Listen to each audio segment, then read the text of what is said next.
We're going to welcome back to the program Dr. David Anderson. He's a professor and economist with Texas A&M University. David, it's great to see you. Thanks for joining us this morning. You too. Thanks for having me on. Glad to be with you. Yeah, last time we chatted, we talked very at a large, high level prices, and consumer prices had gone up, but they had ebbed a little bit. So in that vein, I saw a recent report that you and the team at Texas A&M put out about meat prices this summer. Before we get into the results of the report, give us the behind the scenes of the report in terms of the methodology. Is this something you do every year? How do you do it? Who supports it, et cetera?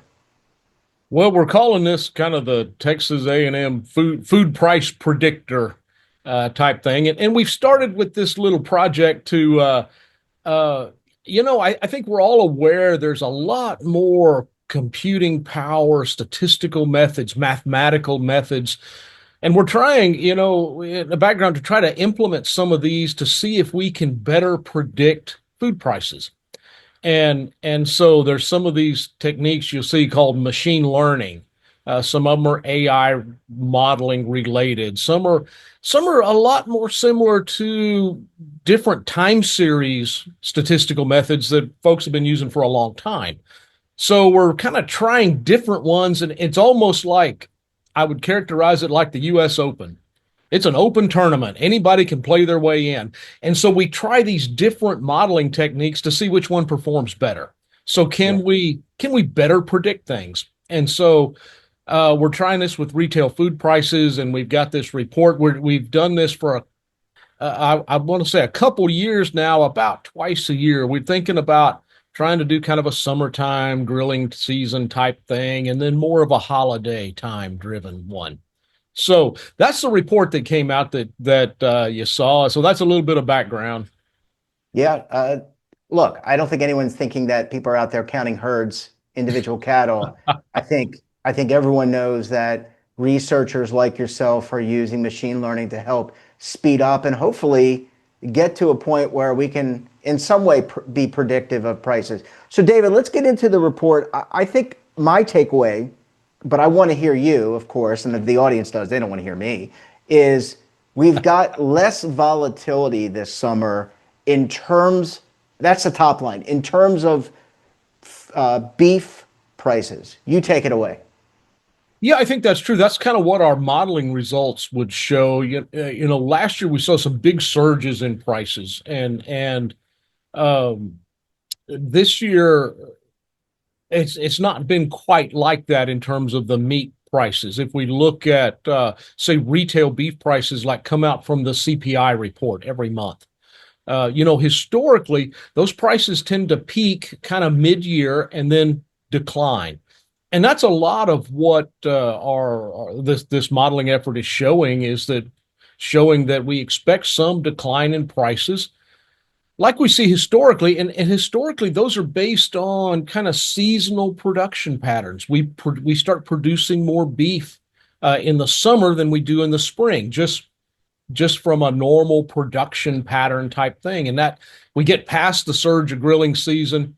We get the dog days of summer because it's a long time from 4th of July to Labor Day, and it's hot out there.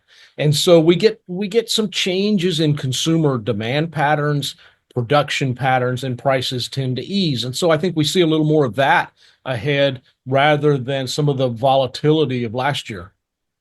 Uh, so let me ask you, David, we've talked with you and also others about the war in Iran, the impact on oil prices. As we're talking this morning, there's also been some attacks in the Red Sea, which I think would impact Saudi Arabian oil.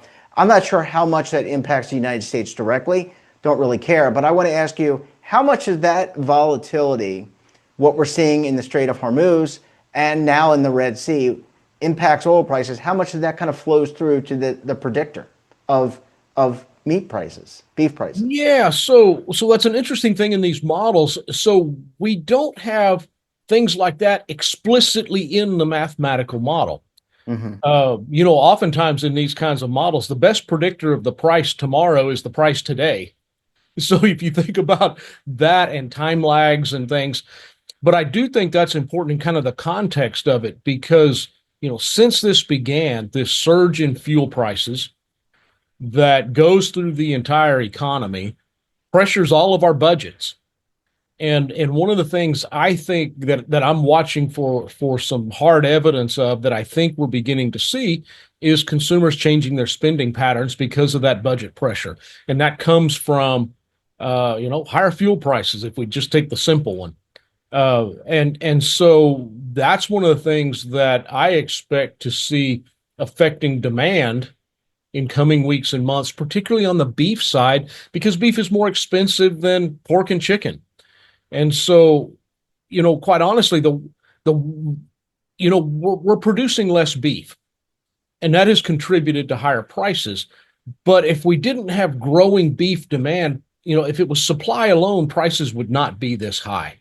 It's that Mhm. we've had growing consumer demand for beef that's pushed prices to beyond to these record levels. And so, that's where if we change our buying patterns, we start to see lower prices, which is just simply a market response to high prices and income changes is buying less. So, David, you mentioned pork and chicken. Are those areas where consumers are finding, or shoppers, consumers are finding relief right now? Knowing that beef prices, look, Americans like beef. Clara Pell Absolutely. said it. Where's the beef, right? For those that don't remember, I think she was the Burger King spokesperson back in the 80s. Wendy's. Wasn't I think she What? was Wendy's. Was she Wendy's? Okay, where's the beef? Anyway, I got that wrong. Wendy's, you can sue me. But it has been a staple for Yep. the American diet and also diets around the world. But where are consumer shoppers finding relief today? Well, I think one is if we go to the grocery store versus restaurants, uh, these rates of inflation have been much higher over the last couple of years at away food, what we call food away from home compared to food at home, grocery store shopping and cooking yourself versus the others. So, we see a shift that way. So I think that's part of it. We certainly see grocery stores, even on beef, doing different, more value-based cuts, lower priced cuts. We see specials around holidays and things, as we often do. But that relative price difference of beef versus the others has gotten wider over time, meaning beef's become relatively more expensive. So even though we like it, sometimes we're forced to maybe do some different things. Yeah, and so when you switch meat, I'm not a beef aficionado. I don't know the market like you do, but when you, from a taste perspective, you're someone who really follows the beef. I'm assuming you consume beef in some way, shape, or form. If you switch cuts, is there a difference in taste? Like, so if you go from filet to a different cut of the animal, will I notice that in terms of texture, taste, etc.? There are certainly some are more tender than others. We think of the fillets of ribeyes, New York strips. One of the things you see a lot, are flat iron steaks. Uh, I think that's a really great cut. It tends to be leaner. Uh, there are some tenderness things, but the beefiness is there. And so you still get that good, that flavor, those things that you're looking for, I think. And I'm not a meat scientist. I'm just an economist, but I'm a eater. So that's sort of my I mean, you consume, so you have an yeah, opinion. that's So right. That's you my you take have a on it. more informed opinion than I do. So I'm asking you. Yeah, and I think you still get that beefiness, and but there are different values, different prices on those different cuts, and so those are ways to kind of move around a little bit within that space and still get the beef part. And one of the things about ground beef, it's not just a hamburger we're making. We use it in so many things. It's such a versatile uh, uh, item that brings you all the vitamins and nutrients and things we're supposed to get. Yeah. David, ours is not a political show, but I want to ask you about the Make America Healthy Again focus of the, what is it, the Health and Human Services, I guess, the Robert Kennedy's department, Right. whatever it is how does that impact, or has that shown an impact? Does it get included in the model? Because if the government, which is responsible for, I remember the food pyramid, I don't think they do that anymore, but they're responsible for kind of the refocus. Does that have an impact at all on the beef market, or is it so intangible because it really is hard to change people's tastes? I think if we went back to the 1970s when we first did the very first dietary guidelines, which really, following the nutrition evidence of that time, we really, it was such a big effort to move people away from red meat, away from fat, away from this. Now, the problem came in kind of what we as consumers substituted for that. We didn't substitute vegetables and whole grains. We substituted, a lot of highly refined stuff and sugar because it tastes good. Yeah, it And does. so, Yeah, it does. so it really led us to, I think, nutritionally some other problems, kind of unintended consequences. But that pendulum has swung back, back to, maybe the butter, some of the animal fats, red meat. Maybe those are not. Maybe those are better than the alternative. But like in all of this, it's not all of one or the other. It's sort of moderation, Right. Yeah, kind of. which we ain't very good at.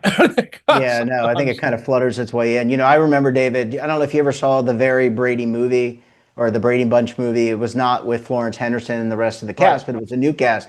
And there was a scene where Carol Brady, played by, I can't remember who it was, came in and she went to the beef market, and all the other mothers who were buying beef looked at her because she was like loading up on ground beef. So, that just kind of gives you the kind Yeah. of the 70s perspective. Let me, as we close out, let's talk about what's next in terms of your research. So you said this is a summer bit of research. Do you have any intent to maybe do something this fall into the holiday season? What can we expect from Texas A&M? Yeah, we have been trying to do this sort of a fall leading into, say, Thanksgiving, Christmas time, sort of that whole Thanksgiving dinner, the price of the turkey, the all the fixings that go with it. Now we're a little limited in some of the retail price data that we have to model, particularly on turkeys. But we're looking at doing some things like that. I think we often see right before Thanksgiving, what's the cost? American Farm Bureau Federation every year comes out with what's the cost of your Thanksgiving dinner, and so we're doing some kind of these same modeling type things to see about predicting some of those prices through the holidays. So I think you can look for something like that from us kind of later in the year. Well, we'll certainly bring you back for that. But in the interim, I just want to point out you are one of my mother's favorite guests. So Helen Snyder is a big fan. I'm a big fan. I think the audience is a big fan because you take what arguably can be very challenging concepts for people like me to understand and make it really easy. Dave Anderson, great to see you as always. Great research. Thanks for joining us. And we look forward to having you back very soon, sir. Thanks. I look forward to it. Well, thanks for watching. And don't forget, we're back again tomorrow morning with another great expert and another great topic. You can tune in right here Monday through Sunday at 7:30 a.m. Eastern Time. And don't forget to subscribe to our daily newsletter, The Morning Pulse, for all the news in one place, delivered directly to your email box. Check it out at our website.